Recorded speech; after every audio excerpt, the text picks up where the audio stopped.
Silver yelled at the speaker with language coarse enough to embarrass a sailor, but the rest of Junpei's companions were silent, deep in thought. Junpei, too, was consumed by his thoughts. There was a great deal he didn't understand. Who was Zero? What was the nonary game?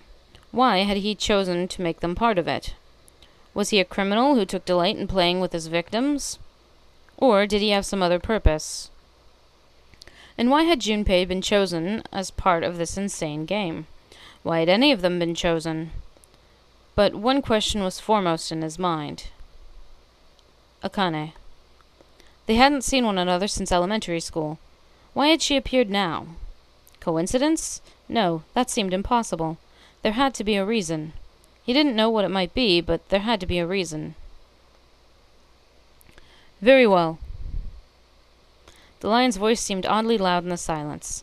Standing around here won't do us any good. Best we get moving, don't you think? Get moving. Are you planning to open the numbered doors? Hey, wait! Don't tell me you're actually going to do what this Zero says. No, that's not what I mean. The lion shook his head, mildly annoyed. I'm saying let's find another way. After all, we haven't really examined this place yet. Oh, what? Ugh.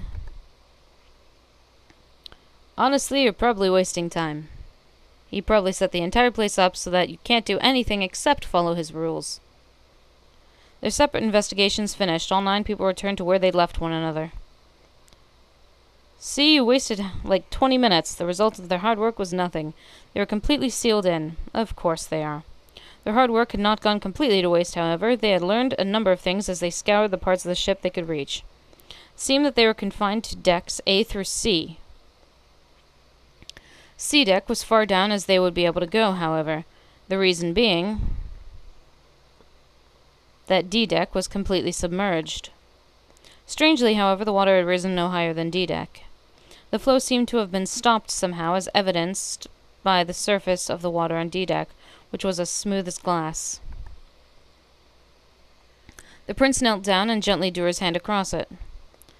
Perhaps this Zero has used some sort of remote control to seal a watertight door lower down. He said that our time limit was 9 hours. In other words, this water won't rise for 9 hours. Then you're saying we won't sink till then? Well, that may be a little too optimistic. No point to wishful thinking. There were 3 metal doors on C deck. A single door stood off to the side with 2 more on the wall facing the central staircase. None of them had numbers or verification devices. They were, however, locked like the other doors. No matter how much they pushed and shoved, the doors refused to move. The mountain and the lion threw themselves against them a few times, but to no avail. The door in the back had a keyhole. Just above it was a strange mark in the shape of a circle surrounding a dot. There were 2 other doors on the C deck as well, but it was clear they were elevators, as each had a button next to them with an upside-down triangle. They tried pushing the button. No response. Apparently there was no power running to the elevators. To the left of the elevator doors was a card reader. The card reader also had a strange mark on it. It looked like a lowercase h with a dash drawn across the stem of the H. Junpei stared at it for a while. This is the symbol of Saturn. It's an astrological symbol. Then the mark on the other door. I think that was the sun symbol. They had seen the same symbols on A deck. There was a door on either side of the stairs. The one on the left had a keyhole with a similar symbol engraved on it. This is an earth symbol. The horizontal line symbolizes the equator and the vertical represents the prime meridian. Of course. Junpei looked up at the ceiling. There was a great circle cut into it, perhaps for a skylight or glass dome, but it had been filled with a gargantuan metal plate. The metal looked very solid. Anything short of an explosive charge was unlikely to damage it. There were several windows along both sides of the ship, or at least there had been. They too were covered with metal plates. In other words,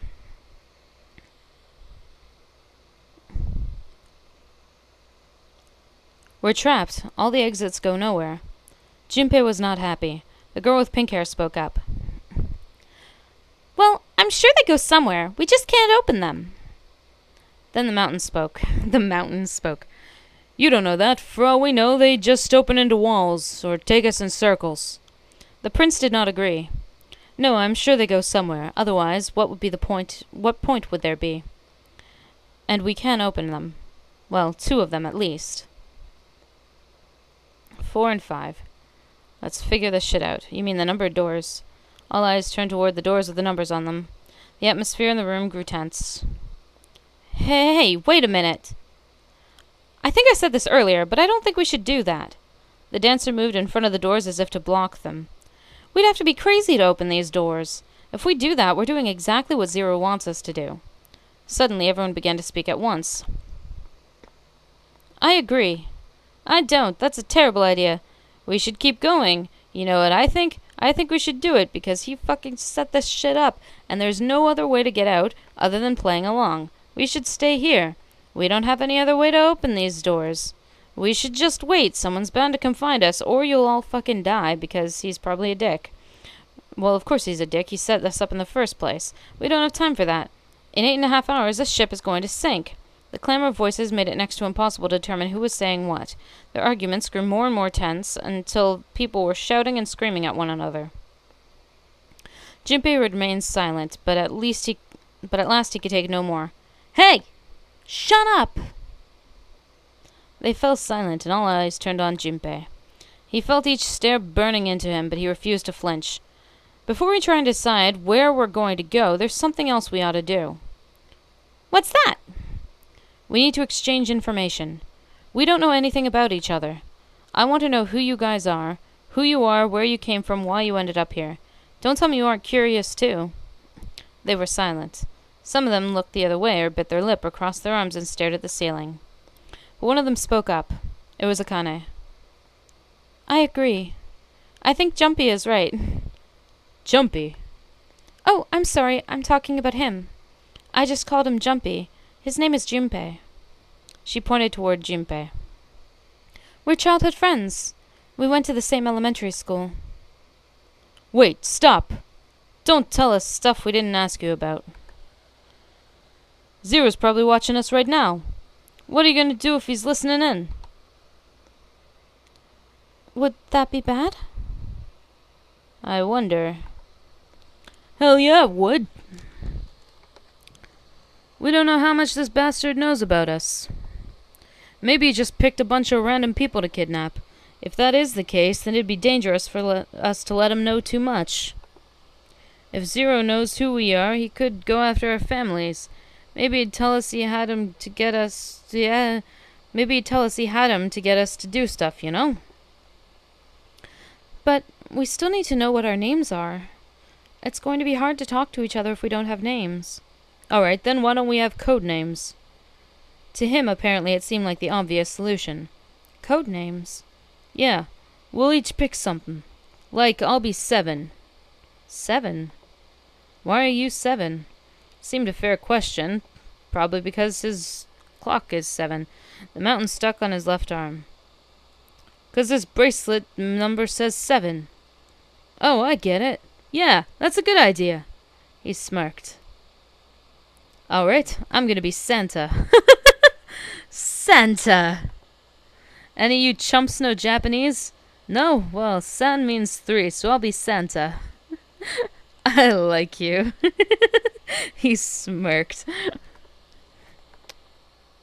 You know, like Santa Claus. Fits, don't you think? Then your bracelet number? Yeah, it's got a 3 on it. Good job, Grandpa. Just like the mountain had done, Silver thrust at his left hand. Sure enough, the face of the bracelet was read 3. Very well, then. I'll go next, shall I? My bracelet number is 1. Given that, I think Ace seems appropriate. That is awesome. I'll be Lotus, then. As I'm sure you all know, it has 8 petals. Which means, of course, that my bracelet number is 8. I would like to appreciate it if you call me Snake. Snake Eyes. My bracelet number is 2. Since Ace has chosen cards, then I choose dice. Snake eyes, clearly, which is particularly relevant given that I am blind. Oh, I think I read something about that. Blind, really? Oh, that's why the other girl held onto his wrist. Got it. He'd kept his eyes closed during the entire ordeal, which had suggested something strange, but to hear it said so casually, it was something of a surprise. Everyone seems a little nervous at the prince's proclamation, but no one seemed to know how to react to it. There was one person, however, who didn't seem to be surprised in the least, the girl with the pink hair. I want to be Clover, so your number is 4. You know, like a 4-leaf clover? Good luck, right? Looking almost bored, she held out her left hand. You're cute. Clover. The face of her bracelet showed the number 4. They'd come around to Junpei. He held out his bracelet. 5. Alright, my number's 5, so my codename is gonna be... Why have one? It's not like there's any point to it now. The dancer cut him off mid-sentence. I mean, we all know your name already. You're Junpei. Oh. Naw. Guys, I want to be in on the game too. They all nodded. Akane stepped forward nervously. Then you should call me by my name too. Because, I mean, it doesn't seem fair to Jumpy. You're thinking it's not cool for you to hide your name after you told us his? Akane fidgeted awkwardly. Junpei decided he had to do something. What's your bracelet number? It's 6. 6 is my favorite number. Seriously. She hesitated for a moment, then held out her left hand. As she'd claimed, the bracelet's face showed 6. Junpei looked at it for a moment and thought. All right, then. Why don't we call you June? The 6th month. June? Yeah, you know, it's the 6th month of the year. So you're June. Jumpy. Akane kneaded her hands and looked up at Junpei, uncertain. He smiled back at her reassuringly. Are you good with that? She thought about it for a few more minutes, then seemed to come to a decision and gave Junpei a small nod. Aww. Their names decided, Junpei ran over them quickly in his head. 1 was Ace. Awesome. 2 was Snake. Also awesome. I love the names. 3 was Santa.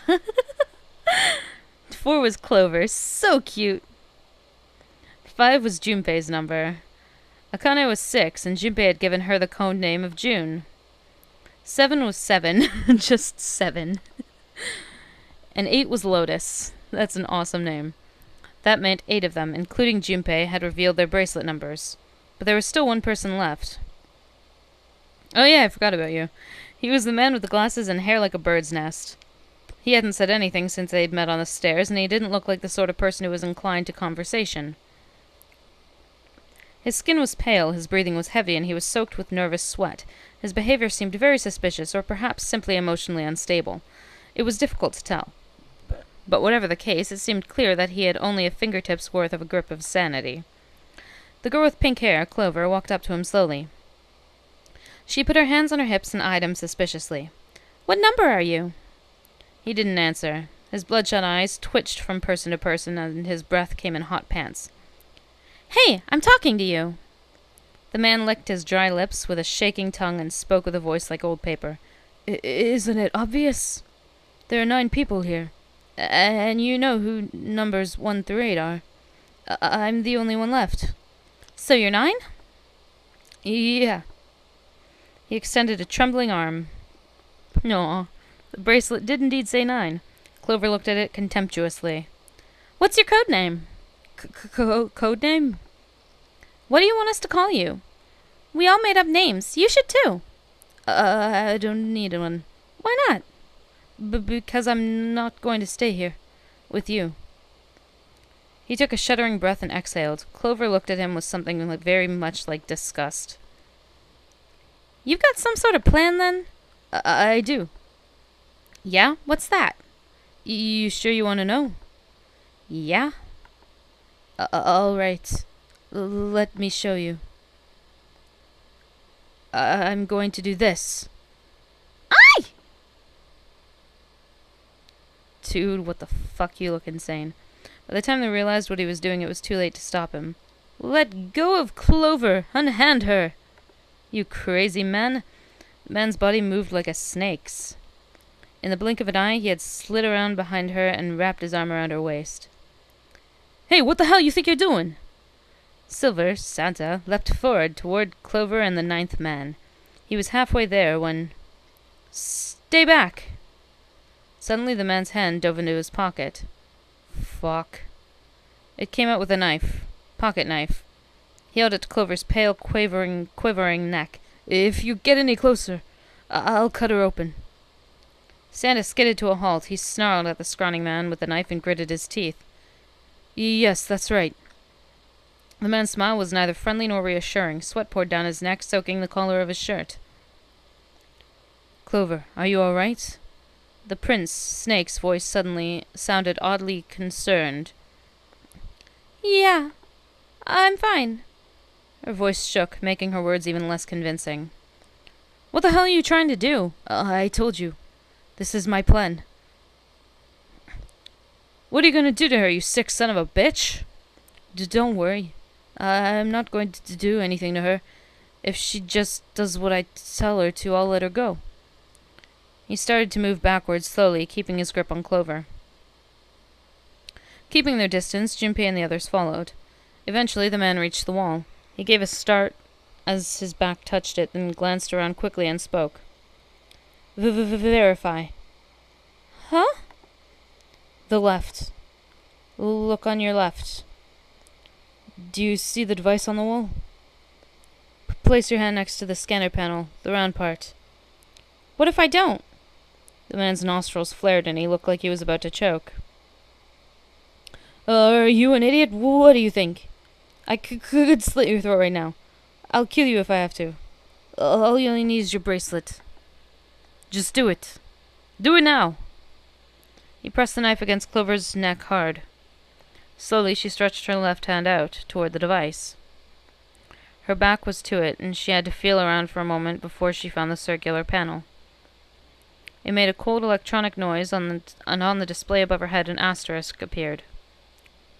So that's how it works, Junpei thought to himself. By placing one's palm on what the ninth man had called the scanner panel, the user's bracelet number would be entered into the device. Should you total the numbers on your numbered bracelets and find that the digital root of that number is equal to the number of that door, the door will open. Junpei shifted his eyes toward the door itself. The number on it was 5. The ninth man seemed to know a little more about the device's operation than he should. How would he know exactly what to do? Good, you're done. Next. His bloodshot eyes crept from person to person until finally they stopped on the lion, Ace. "You, right? You're the one with the number 1 bracelet, right?" "Yes, I am. So?" "Then you're next. Just verify your number like this little brat did." "What are you doing?" Do it. Don't you care what happens to her?" "Okay then, just calm down." Ace held up his hands, palms out. The ninth man jerked his chin toward the device. Slowly, cautiously, Ace moved toward the device. After what seemed like an agonizing eternity, he reached for it. "Now, verify." Ace nodded and placed his hand on the scanner panel. The device beeped again and a second asterisk appeared. Now the device had Clover and Ace's numbers, 4 and 1. 4 and 1 equals 5. The same as the number written on the door. But it wouldn't open just yet. Only 3 to 5 people can pass through the numbered door. The door needed at least one more person. Who would that be? Get back. His voice shook, but the knife he held to the Clover's throat made his words a command. Ace took 2, then 3 steps back. "No, farther. More than that. Go all the way back." Slowly Ace did what he was told. The ninth man's lips curled into a cruel, twisted smile. That was when Junpei understood this plan. Clover's 4 and Ace's 1. Added to the ninth man's 9. 4, 9, 4... Yeah, I already understood that. In other words... Hee hee. Hee hee. Thank God you're all so cooperative. Now I can get out of this nightmare. He pressed his own hand against the scanner panel. A third asterisk appeared on the screen. He dropped his hand to the lever on the side of the device and pulled.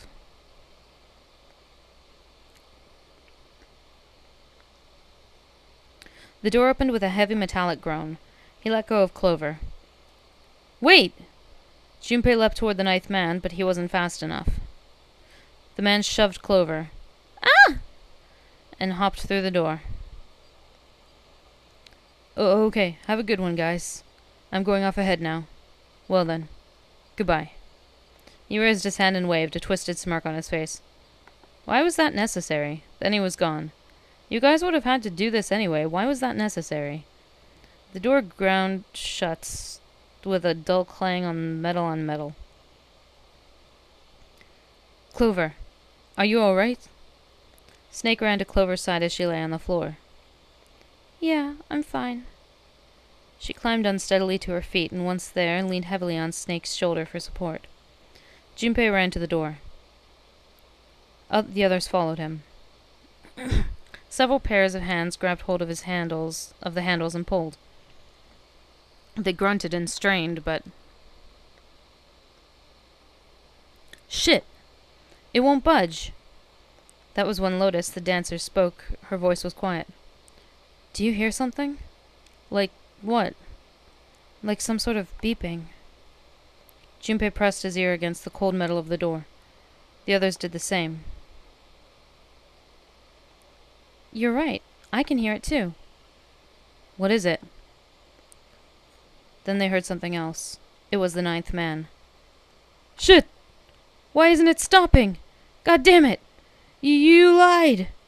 Lied? This wasn't supposed to happen. This is wrong. This is wrong. His voice shook with fear. Safe on the outside, they stepped back from the door and looked at one another. What is happening in there? Oh, open the door, please. I'm begging you. Help me. Please, get me out of here. Get me out of here. Junpei grabbed hold of the device. Engaged. He slammed his hand on the scanner panel. Nothing happened. Why didn't it register him? He looked at the display where the asterisk had shown up. It said, engaged. Oh my god. Oh my god, there's no time left. Listen. I was lied to. He lied to me. He put me in here. It was him. He killed me. It was him.